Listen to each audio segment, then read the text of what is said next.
ಅಯೋಧ್ಯೆ ರಾಮಮಂದಿರ ದೇಣಿಗೆ ಹಣ ಲೂಟಿ ವಿರುದ್ಧ ಜಿಲ್ಲಾ ಕಾಂಗ್ರೆಸ್ ಪ್ರಚಾರ ಸಮಿತಿಯಿಂದ ಪಂಚಿನ ಮೆರವಣಿಗೆ. ರಾಮಮಂದಿರದ ದೇಣಿಗೆ ಹಣ ಲೂಟಿ ಬಗ್ಗೆ ಮೋದಿ ಮಾತನಾಡಲು ಆಗ್ರಹ. ಇಡೀ ಭಾರತೀಯರು ತಲೆ ತಗ್ಗಿಸುವ ವಿಚಾರ ಇದಾಗಿದೆ. ಅಯ್ಯೋ ಅಯ್ಯೋ ರಾಮ, ನಿಂಗೆ ಯಾರು ಹೇಳಿದರೋ ನಾಮ ಘೋಷಣೆ ಕೂಗಿ ಆಕ್ರೋಶ. ಅಯೋಧ್ಯೆ ರಾಮ ಮಂದಿರದ ದೇಣಿಗೆ ಹಣ ಲೂಟಿ ವಿರುದ್ಧ ಜಿಲ್ಲಾ ಕಾಂಗ್ರೆಸ್ ಪ್ರಚಾರ ಸಮಿತಿ ವತಿಯಿಂದ ನಗರದಲ್ಲಿ ಪಂಚಿನ ಮೆರವಣಿಗೆ ನಡೆಸಲಾಯಿತು. ನಗರದ ಸತಿ ರಸ್ತೆಯಲ್ಲಿರುವ ಜಿಲ್ಲಾ ಕಾಂಗ್ರೆಸ್ ಸಮಿತಿ ಕಚೇರಿಯಲ್ಲಿ ಕೆಪಿಸಿಸಿ ಪ್ರಚಾರ ಸಮಿತಿ ರಾಜ್ಯ ಸಂಚಾಲಕ ಎಸ್ ನಾರಾಯಣ, ಜಿಲ್ಲಾಧ್ಯಕ್ಷ ಮಧುಸೂದನ್ ಅವರ ನೇತೃತ್ವದಲ್ಲಿ ಸಮಾವೇಶಗೊಂಡ ಕಾರ್ಯಕರ್ತರು, ಮುಖಂಡರು ಪಂಜು ಹಿಡಿದು ಅಲ್ಲಿಂದ ಮೆರವಣಿಗೆ ಹೊರಟು ಸತಿ ರಸ್ತೆ ಕೆಎಸ್ಆರ್ಟಿಸಿ ಬಸ್ ನಿಲ್ದಾಣ ಡಿವಿಯೇಷನ್ ರಸ್ತೆ ಮೂಲಕ ಭುವನೇಶ್ವರಿ ವೃತ್ತಕ್ಕೆ ತೆರಳಿ ಕೆಲಕಾಲ ಅಯೋಧ್ಯೆ ರಾಮ ಮಂದಿರದಲ್ಲಿ ನಡೆದಿರುವ ದೇಣಿಗೆ ಹಣ ಲೂಟಿ ವಿರುದ್ಧ ಆಕ್ರೋಶ ವ್ಯಕ್ತಪಡಿಸಿದರು. ಮೋದಿಜಿ ನಮಸ್ತೆ ಜಿ, ಕಳ್ಳ ಯಾರೋ ಹೇಳು ಜಿ, ಅಯ್ಯೋ ಅಯ್ಯೋ ರಾಮ, ನಿಂಗೆ ಯಾರೋ ಎಳೆದರೋ ನಾಮ, ಯೋಗಿಜಿ ಲೋಟಿಕೋರ ಎಲ್ಲಿ ಜಿ ಘೋಷಣೆ ಕೂಗಿ ಆಕ್ರೋಶ ವ್ಯಕ್ತಪಡಿಸಿದರು. ಪ್ರತಿಭಟನೆ ನೇತೃತ್ವ ವಹಿಸಿದ್ದ ಕೆಪಿಸಿಸಿ ಪ್ರಚಾರ ಸಮಿತಿ ರಾಜ್ಯ ಸಂಚಾಲಕ ಎಸ್ ನಾರಾಯಣ ಮಾತನಾಡಿ, ದೇಶದ ಭಕ್ತರು ಅಯೋಧ್ಯೆ ರಾಮ ಮಂದಿರಕ್ಕೆ ನಂಬಿಕೆಯಿಂದ ನೀಡಿದ ದೇಣಿಗೆಯನ್ನ ಕೋಟಿ ಕೋಟಿ ಹಣವನ್ನ ಲೂಟಿ ಮಾಡಿರುವುದು ಇಡೀ ದೇಶದ ಜನತೆ ತಲೆ ತಗ್ಗಿಸುವ ವಿಚಾರವಾಗಿದೆ.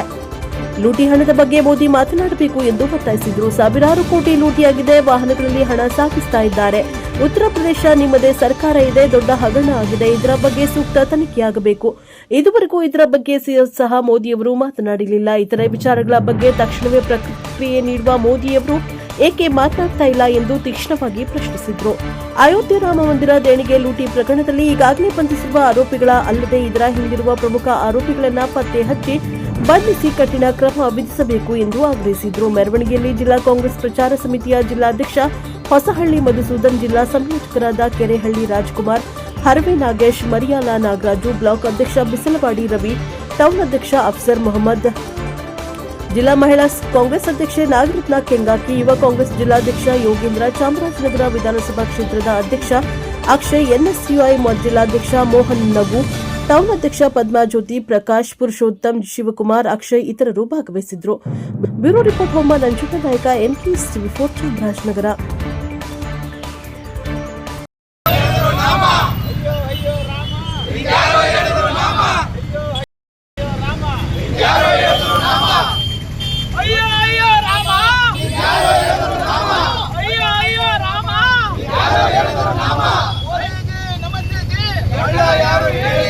ಮೋದಿಜಿ ನಮಸ್ತೆ ಜಿ, ಮೋದಿಜಿ ನಮಸ್ತೆ ಜಿ, ಮೋದಿಜಿ ನಮಸ್ತೆ ಜಿ,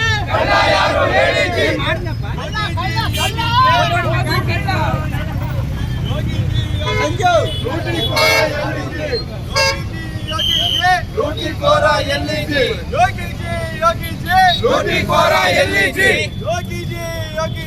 ಲೂಟಿಕೋರ ಎಲ್ಲಿಜಿ, ಲೂಟಿಕೋರರಿಗೆ ಹೇಳಿ ಧಿಕ್ಕಾರ, ನರೇಂದ್ರ ಮೋದಿ ಹೇಳಿ ಧಿಕ್ಕಾರ.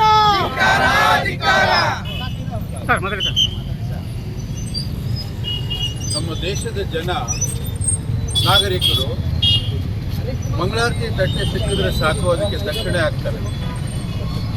ಅವನು ಬಡವ ಆಗಿರಲಿ ಶ್ರೀಮಂತ ಆಗಿರಲಿ ತನ್ನ ಶಕ್ತಿಯ ಅನುಸಾರ ಹಣವನ್ನು ತಂದು ದೇವರ ಹುಂಡಿಗೆ ಹಾಕ್ತಾನೆ. ಏನೇನೋ ಹರಕೆ ಹೊತ್ಕೊಂಡು ಕಾಣಿಕೆ ಅಂತ ಕೊಡ್ತಾನೆ. ಇತ್ತೀಚೆಗೆ ಅಯೋಧ್ಯೆಯಲ್ಲಿ ನಮ್ಮ ದೇಶದ ನಂಬಿಕೆ ಮತ್ತು ನಮ್ಮ ಧರ್ಮದ ಪ್ರತೀಕವಾದಂಥ ಶ್ರೀರಾಮಚಂದ್ರ ಪ್ರಭು, ಈ ಮಣ್ಣಿನ ಪ್ರತೀಕವಾದಂಥ ಪ್ರಭು ಅಯೋಧ್ಯೆಯಲ್ಲಿ ದೊಡ್ಡ ಮಟ್ಟಕ್ಕೆ ಏನೊಂದು ದೇಗುಲ ನಿರ್ಮಾಣ ಆಯಿತು. ಎಲ್ಲರೂ ಖುಷಿಪಟ್ಟಿದ್ದಾರೆ. ಅದು ಒಂದು ಪಕ್ಷಕ್ಕೆ ಸೀಮಿತವಾಗಿಲ್ಲ, ಅದು ಪಕ್ಷಾತೀತವಾಗಿ ಜಾತ್ಯತೀತವಾಗಿ ಆ ದೇವಸ್ಥಾನಕ್ಕೆ ಪ್ರತಿಯೊಬ್ಬರು ಹೋಗಿ ಬರ್ತಾ ಇದ್ದಾರೆ. ಆದರೆ ಅಲ್ಲಿಗೆ ಬಂದಂಥ ದಕ್ಷಿಣೆ ಹಣ, ದೇಣಿಗೆ ಹಣ ಲೂಟಿ ಆಗಿದೆ ಅಂತ ಗೊತ್ತಾದಾಗ ಇಡೀ ಭಾರತದ ಪ್ರಜೆಗಳು ನಾವೆಲ್ಲ ತಲೆ ತಗ್ಗಿಸುವಂಥ ಕೆಲಸ ಇದಾಯಿತು. ಯಾಕೆ ಹೀಗಾಯಿತು? ಎಲ್ಲಿ ಹೋಯಿತು ಹಣ? ಎಲ್ಲೋ ಒಂದು 10,000 20,000 ರೂಪಾಯಿ ಅಂದರೆ ಯಾರೋ ಜೋಬಲ್ಲಿ ಇಟ್ಕೊಂಡು ಹೋದ್ರು ಅಂತ. ಬಟ್ ಇವ್ರು ಹೇಳ್ತಿರೋ ಲೆಕ್ಕ ನೋಡಿದ್ರೆ ಸಾವಿರಾರು ಕೋಟಿ ಅಂತ ಹೇಳ್ತಾರೆ. ಒಂದು ಗಾಡಿಯಲ್ಲಿ ತುಂಬ ಹೆಚ್ಚು ಅಂದರೆ 50ರಿಂದ 60 ಕೋಟಿ ರೂಪಾಯಿ ಹಣ ಸಾಗಿಸ್ಬೋದು. ಆ ರೀತಿಯಾದಂಥ ಹಣ, ಎಷ್ಟು ಗಾಡಿಗಳು ಹಣ ಮಿಸ್ ಆಯಿತು, ಹೇಗೋಯ್ತದು, ಯಾರು ತಗೊಂಡೋದ್ರು? ನಿಮ್ಮದೇ ಸರ್ಕಾರ ಇದೆ ರಾಜ್ಯದಲ್ಲಿ, ನಿಮ್ಮದೇ ಸರ್ಕಾರ ಇದೆ ಕೇಂದ್ರದಲ್ಲಿ.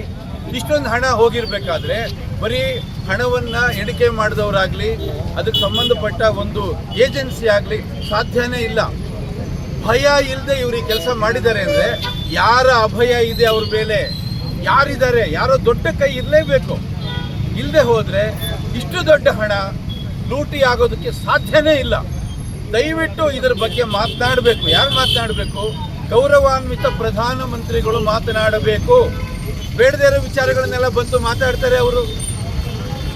ಅವಸರವಾಗಿ ಅಧಿವೇಶನ ಕರೀತಾರೆ, ಮಹಿಳಾ ಮೀಸಲಾತಿ ಬಿಲ್ಲನ್ನು ಇಡ್ತಾರೆ, ಕಾಂಗ್ರೆಸ್ ಸಪೋರ್ಟ್ ಮಾಡಿಲ್ಲ ಅಂತೇಳಿ ಸಡನ್ ಆಗಿ 8 ಗಂಟೆಗೆ ಬಂದು ಟಿವಿಯಲ್ಲಿ ಮಾತಾಡ್ತೀರಿ. ಇಷ್ಟು ದೊಡ್ಡ ಹಗರಣ ಆಗಿದೆ, ಇದರ ಬಗ್ಗೆ ನೀವು ಮಾತನಾಡಬೇಕು. ಈ ದೇಶದ ಜನರಿಗೆ ನಿಮ್ಮಿಂದ ಬೇಕು ಮಾಹಿತಿ. ಹೇಗೆ ಅದು ಎಲ್ಲಿ ಹೋಯ್ತು ಹಣ ನೀವು ಹೇಳಲೇಬೇಕು ಪ್ರಧಾನಿಗಳು. ಯಾಕೆ ಅಂದರೆ ನಿಮ್ಮದೇ ಪಕ್ಷ ಇದೆ, ನಿಮ್ಮದೇ ಪಕ್ಷದ ಹಲವಾರು ಜನ ಇದರೊಳಗಡೆ ಇದ್ದಾರೆ ಅನ್ನೋದು ಎಲ್ಲರಿಗೂ ಗೊತ್ತಿದೆ. ಹಾಗಾಗಿ ಹಣ ಎಲ್ಲೋಯ್ತು ಅನ್ನೋದಲ್ಲ ಮುಖ್ಯ, ಇದನ್ನ ಯಾರು ಮಾಡಿಸಿದ್ರು ಅವ್ರು ಬೇಕು.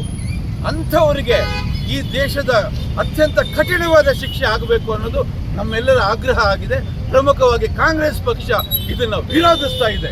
ಯಾಕೆ ಅಂದರೆ ಬೇರೆ ಯಾವುದೇ ರಾಜ್ಯದಲ್ಲಿ ಈ ಥರದ್ದೊಂದು ಘಟನೆ ಆಗಿದ್ರೆ ನೀವು ಬಿಜೆಪಿಯವರು ಸುಮ್ಮನೆ ಇರ್ತಾ ಇದ್ರಾ? ಖಂಡಿತ ಸುಮ್ಮನೆ ಇರ್ತಾ ಇರಲಿಲ್ಲ. ನಿಮ್ಮ ರಾಜ್ಯದಲ್ಲಾಗಿದೆ, ನಿಮ್ಮದೇ ಸರ್ಕಾರದಲ್ಲಾಗಿದೆ. ಹಾಗಾಗಿ ನೀವು ಯಾರು ಮಾತಾಡ್ತಿಲ್ಲ ಅದ್ರ ಬಗ್ಗೆ. ನಾವು ಹಿಡಿತೀವಿ ಅಂತಾರೆ. ಏನು ಹಿಡಿತಾ ಇದ್ದೀರಾ ನೀವು? ಮುಖ್ಯವಾದವ್ರನ್ನ ಹಿಡಿಬೇಕು. ಸಾವಿರಾರು ಕೋಟಿ ಲೂಟಿ ಆಗಿದೆ. ಇಟ್ಟಿಗೆಗಳು, ಬೆಳ್ಳಿ ಇಟ್ಟಿಗೆಗಳು ಅಂತ ಹೇಳ್ತಾರೆ. ಎಲ್ಲಿ ಹೋಯ್ತು ಅವೆಲ್ಲ? ಒಂದು ಮಾಹಿತಿಯ ಪ್ರಕಾರ 26ರಿಂದ 30 kg ಬಂಗಾರ ಬೆಂಗಳೂರಿನಲ್ಲಿ ತಂದು ಕರಗಿಸಿದ್ದಾರೆ ಅಂತ ಸುದ್ದಿ ಬರ್ತಾ ಇದೆ. ಒಂದು ರಾಜ್ಯದಲ್ಲಿ ಇಷ್ಟು ದೊಡ್ಡ ಮಟ್ಟದ ಬಂಗಾರವನ್ನು ಕರಗಿಸಿರ್ಬೇಕಾದ್ರೆ ದೇಶದಾದ್ಯಂತ ಪ್ರತಿ ಜಿಲ್ಲೆಗಳಲ್ಲಿ ಎಷ್ಟು ಬಂಗಾರಗಳು ಕರಗಿಸಿರಬೇಕು? ಹಾಗಾದ್ರೆ ಎಷ್ಟು ಹಣ ಲೂಟಿ ಹೋಗಿದೆ ನಮಗೆ ಮಾಹಿತಿ ಕೊಡಿ. ಯಾಕೆ ಅಂದರೆ ಅದು ನಮ್ಮ ನಂಬಿಕೆ ಮೇಲೆ ನೀವು ಬರೆ ಎಳಿತಾ ಇದ್ದೀರಿ. ನಮ್ಮ ನಂಬಿಕೆಗೆ ಧಕ್ಕೆ ತರುವಂಥ ಕೆಲಸವನ್ನು ನೀವು ಮಾಡ್ತಾ ಇದ್ದೀರಿ. ಹಾಗಾಗಿ ನಮಗೆ ಮಾಹಿತಿ ಬೇಕು. ಪ್ರಧಾನಮಂತ್ರಿಗಳು ಇದರ ಬಗ್ಗೆ ಮಾತನಾಡಬೇಕು ಅಂತ ಹೇಳಿ ನಾವು ಆಗ್ರಹ ಮಾಡ್ತಾ ಇದ್ದೀವಿ. ಚಾಮರಾಜನಗರ ಜಿಲ್ಲೆಯಲ್ಲಿ ಕಾಂಗ್ರೆಸ್ ಪ್ರಚಾರ ಸಮಿತಿ ಇವತ್ತು ಈ ಪ್ರತಿಭಟನೆಯನ್ನು ಹಮ್ಮಿಕೊಂಡು ಈ ಕೆಲಸವನ್ನು ಮಾಡ್ತಾ ಇದೆ. ನಮ್ಮೆಲ್ಲರ ಆಗ್ರಹ ಏನು? ಇದರ ಬಗ್ಗೆ ಸರಿಯಾದ ಮಾಹಿತಿ ಬೇಕು. ಲೂಟಿಕೋರನ್ನು ಹಿಡಿದು ಸಮಾಜದಿಂದ ಅವ್ರನ್ನ ಹೊರಗಡೆ ಇಡಬೇಕು ಅಂತ ಹೇಳಿ ನಾವು ವಿನಂತಿ ಮಾಡ್ಕೋತಾ ಇದ್ದೀವಿ.